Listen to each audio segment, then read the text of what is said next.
The search is underway for those who are behind these evil acts. I've directed the full resources of our intelligence and law enforcement communities to find those responsible and to bring them to justice.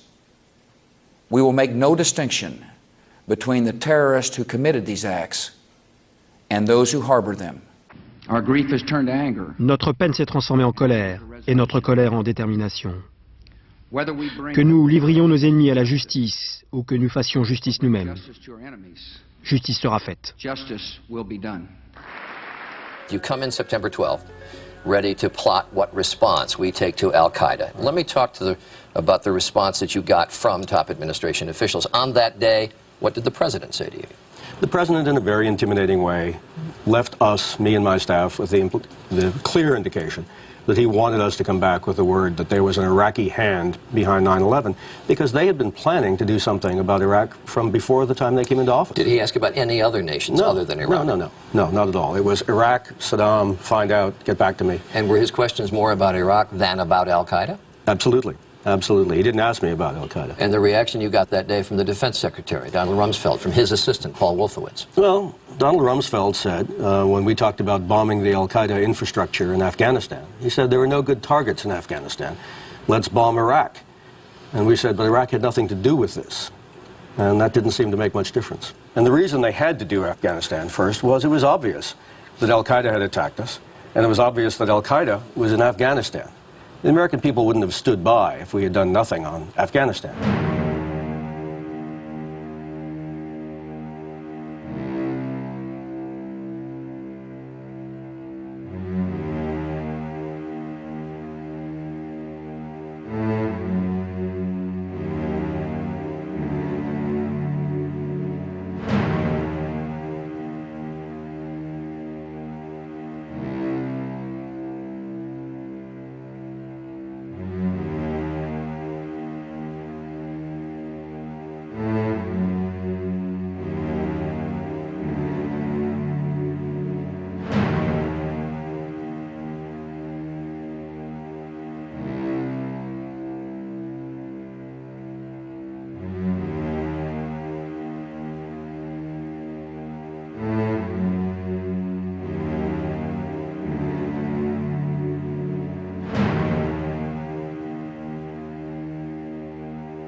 So there are all kinds of reasons. We thought we were set up to fail. We got started late. We had a very short time frame. Indeed, we had to get it extended. We did not have enough money. They were afraid we were going to hang somebody, that we would point the finger.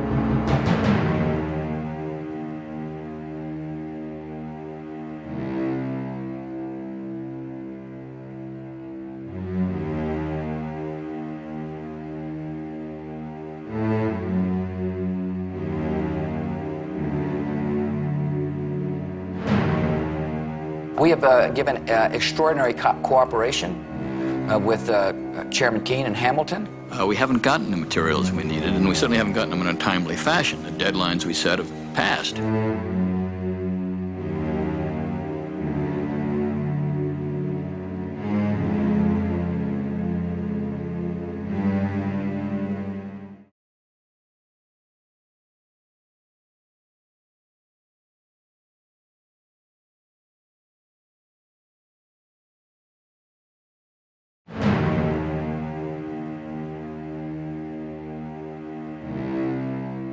It gave names of individuals and entities that I believe were complicit in the attacks on September 11th.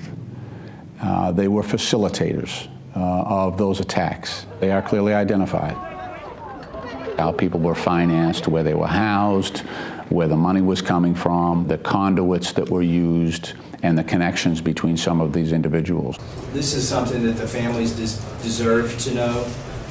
This information, it's been a decade, over a decade, 13 years since this event happened. And we've had a narrative in the media and in the press and in the collective American conscience of what happened that day, but I don't think it's fully informed, and it won't be fully informed until everybody gets to see these 28 pages. And just to echo what Congressman Lynch said, I'm here for the families, but I'm also here for our country to look forward. We have to decide how to prevent another 9/11 type event from happening. Until you have the full picture of what actually happened, the intelligence picture, how can you participate in that debate? How can we know that what we do will prevent another 9/11 from happening? And how can we know that some of the things that maybe we would otherwise endeavor to do might be overreactions? So also I want to talk about the experience of sitting down and reading these 28 pages. It's in a room where it's soundproof and you're escorted in there and you're escorted out and there are no notes.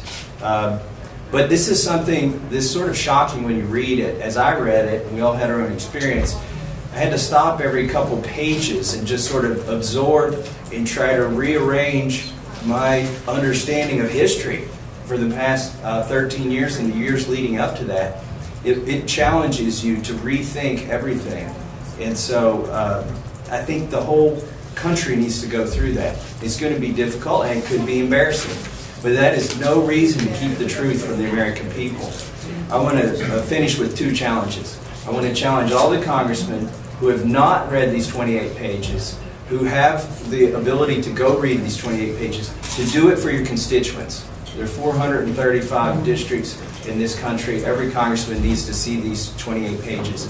And then I challenge them to co-sponsor Congressman Jones and Congressman Lynch's bill like I have. And finally, the final challenge I want to issue is to those who would keep these pages secret. You need to have your own press conference. You need to be held to a standard to answer the questions. Why do you want to keep these 28 pages secret? In my estimation, as shocking as the 28 pages are, and as much as they sort of rearrange my understanding of what happened, I don't think it would hurt our national security to release this, and it would give families the answers they deserve as well. Thank you very much. I do concur because it was 28 pages, and it probably took me a good hour and a half because I would have to reread certain parts of it that I just couldn't believe what I was reading.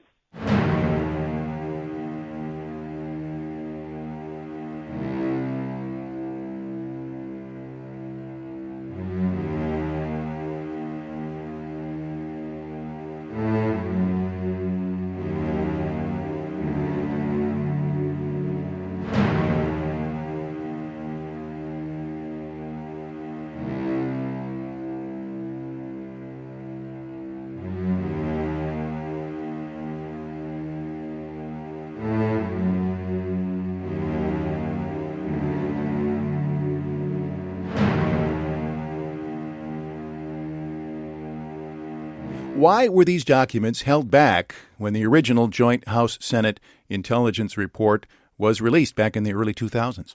Well, that's a great question, and I think, quite frankly, it has nothing to do with national security. It has to do with the fact that it might embarrass a lot of people. And, quite frankly, I first learned about it from constituents back home who'd read about it on the Internet. And, of course, you can only believe about half of what's on the Internet. So I started making inquiries around here and found that, in fact, there were 28 pages that had been classified and that they detailed who, in fact, financed the bombing of the World Trade Center and the Pentagon and who launched responsible for financing, the attackers on that day. And so I had to go through a process to get approval to see those 28 pages, and it was quite disturbing. I can say this, that there's a pretty detailed account of who financed many of the attackers. As you know, 15 out of the 19 were Saudis. That's public knowledge. And the account in those 28 pages is pretty detailed. I mean, who supplied them money, what those accounts were, what the amounts of that money were, who the recipients of it were. It's not speculation and hyperbole. And I can say that they really, without any doubt whatsoever, confirm that much of the rhetoric that preceded the U.S. attack and the war in Iraq was just terribly wrong. And the American people have a right to know that.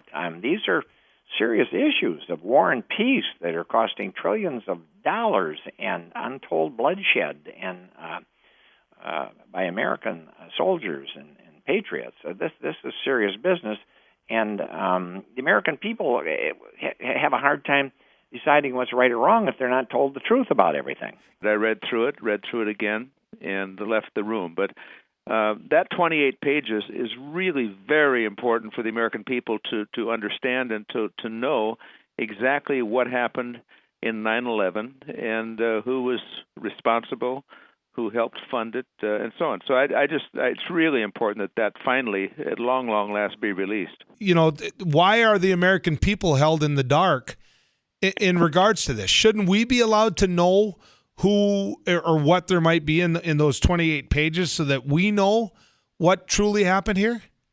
Well, without that knowledge, the American people don't have the full story. You have a report by a commission that investigated 9/11, who was responsible and what happened and so on. But the American people do not have the full story because that 28 pages is labeled top secret. Remember that movie Jerry Maguire, Follow the Money? Remember they kept saying follow the money? That's true with respect to this as well. I mean, how in the ultimate, how was all of this financed, arranged, organized? Who was involved? At what level? And, some of those answers were made top secret, and so the American people couldn't see it. That's just unfortunate. I think sunshine is always the best policy. There's a lot of misclassification. This was classified deliberately by those who felt that there would be some damage in some form or another if the American people saw these 28 pages. That's absurd. There wouldn't be damage. There would be substantial knowledge by everybody about exactly what happened, who attacked this country.